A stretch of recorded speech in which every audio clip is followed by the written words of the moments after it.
What's up, family? It's Misty and welcome back to Gardening with Green. Today I would like to introduce you guys to my beefsteak tomato. Her name is Minnie. I planted her from seed back in April and she's been in this container ever since. She has produced a lot of sweet, juicy tomatoes for my family, so I decided to share this video with you guys and let you guys know the process. Like I stated, I planted her from seed in April.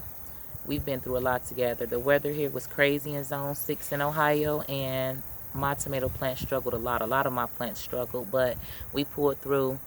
I gave her fertilizer, fish fertilizer, every 2 weeks, and she has been producing fairly well for me. I already picked off a few tomatoes because I absolutely love fried green tomatoes.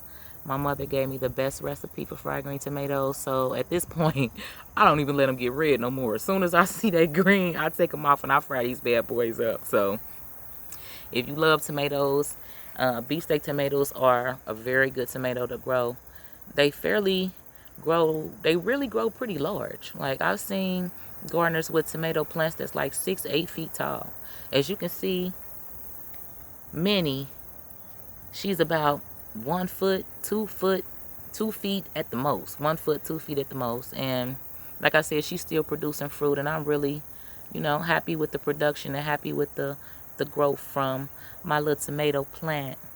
The next time I decide to grow beefsteaks, though, which will be next spring, I'll make sure that I only use, one plant per planter.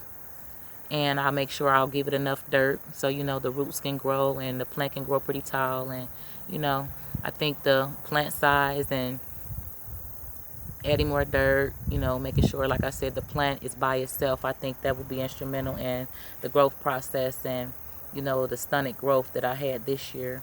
But like I said, I'm pretty happy with my outcome. I have a couple more back there that I'm going to harvest, but I thought I'd make this quick video for you guys before I fry them up and tear them up. If you like my video, make sure you subscribe to my channel, hit me with a like button, hit me with a comment, and I'll make sure I hit you with another great video. Thank you and have a good one.